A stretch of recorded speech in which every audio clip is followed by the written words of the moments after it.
বগলের তলায় প্রশম নিয়ে আসছে নায়িকা হইতে।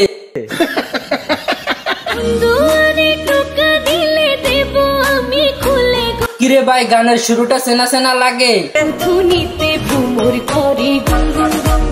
ওমা, মালটারও চেনা চেনা লাগে। আপনি চিনতে পারছেন? আপনাকে তো ঠিক না চিনবারই কথা। ভুল বলছেন, 100% চেনার কথা। উনি হইতেছেন শাকিব খানের বিয়ে না করার তৃতীয় বউ। আরে শাকিব ভাই, আপনার বিয়ে না করার সাহসিত 3 নাম্বার বউ এখন আপনার সঙ্গে চান্স না পেয়ে আপনার গান কপি করে হাজির হইয়া গেছে।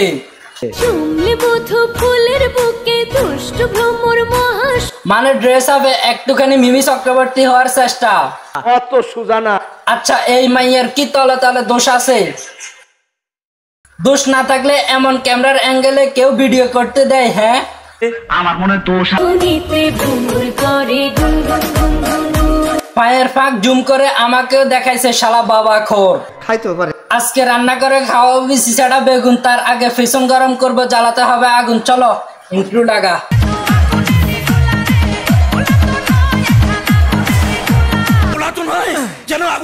মূল টপিকে আসি। এই তো কিছুদিন আগে শাকিব খান এবং মিমি চক্রবর্তী একটা গান রিলিজ হলো, দুষ্ট কুকিল।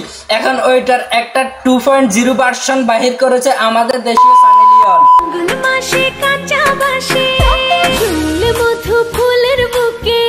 মানে মিডিয়াতে এসে নিজের ফিগার অশ্লীল অঙ্গভঙ্গি দিয়ে যখন কিছু করতে পারে নাই, তখন আসছিল শাকিব খানের নাম নিয়ে আলোচনায় আসতে। আশ্চর্য বিষয়, তা কিন্তু সফল হয়ে গেল। এমন কিছু দুসির ভাই ভিউ কামানোর জন্য তারা দিয়ে মিউজিক ভিডিও বানায় নিল। আর এই বেডির তো লাগবে টাকা, বুঝেন নাই? আমি বুঝি না এই বেডির এত টাকা দিয়ে করবেটা কি। না, আমারে এসব বুঝাইয়া কাজ নাই, আপনি গান প্লে করেন।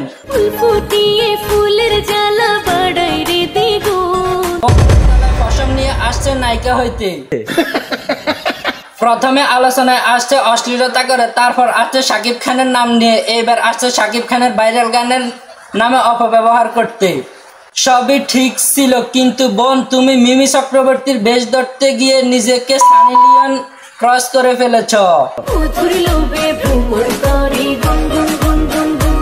মুসলিম প্রধান দেশের সাধারণ ঘরের একটা মেয়ে তার প্রথমে গানে যখন এমন টাইপের ড্রেস পরে, তখন এগুলোর দেখে সানি লিওন বলে, শাকিব ভাই বিয়ে না করো, এমন একটা হট বউ পেয়ে গেলেন।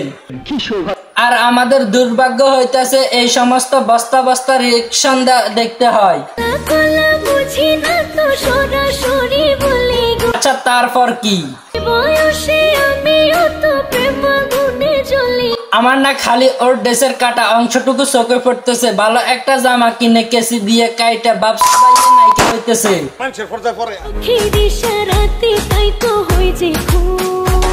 বাইরে নকল করার তো একটা সিস্টেম থাকে, কিন্তু এটা তো পুরোই সিস্টেমের বাইরে। নেক্সট, সাইডে হালকা বাজতেছে কুকু কুকু, মানে ভোমরা কুকু আওয়াজ করে আমাকে এটা প্রথম জানালেন। মানে লিরিক্স মিলানোর জন্য যা ইচ্ছে তাই দিতে হবে, তাই না? লাথি দিয়ে নেটওয়ার্কের বাইরে হালাই। আরে খারান, আরো বাকি আছে, এইটুকু দেখেন আগে। এইভাবে হয়তো গুলিস্তান থেকে দৌড়ে আনছে।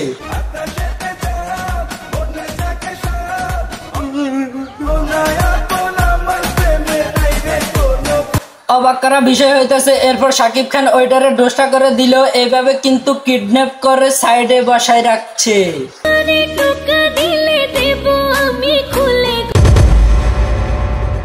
বলেন তো, এইভাবে গুলি না কইরা সাইডে বসায় রাখলো কেন, জানেন না? তাই তো আমি কইতেছি, খারান, পিস্তল দিয়ে গুলি করতে হলে অন্তত একটা খেলনা পিস্তল তো কিনতে হবে, তাই না? কিন্তু তাদের তো বাজেটে নাই, বুঝেন নাই বিষয়টা? আমি কি ইংলিশ বলতেছি?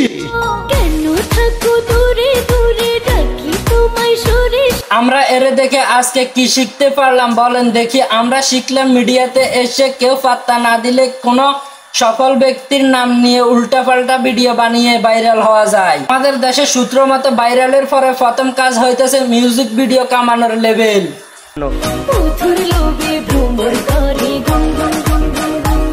আন্দোলন চলতেছে, যার জন্য আমার ভিডিও আর ভিউজ হইল না, ভিডিওটা মার খাইয়া গেল। যাই হোক, পেজে এবং চ্যানেলে এখন পর্যন্ত এই ভিডিওটা আপলোড করা আছে, মানে রোস্টিং ভিডিও। তো চাইলে কিন্তু আপনারা দেখতে পারেন। ঠিক আছে। সো আজকের ভিডিও এই পর্যন্ত। ভিডিও কেমন ছিল কমেন্ট করেন, ভালো লাগলে লাইক করেন, পেজ হলে ফলো করেন, আর হ্যাঁ ইউটিউব চ্যানেল হলে অবশ্যই সাবস্ক্রাইব করেন। নামাজ বাদ দিয়ে না বন্ধু, দুনিয়ার চেয়ে আখিরাতের মূল্য অনেক বেশি।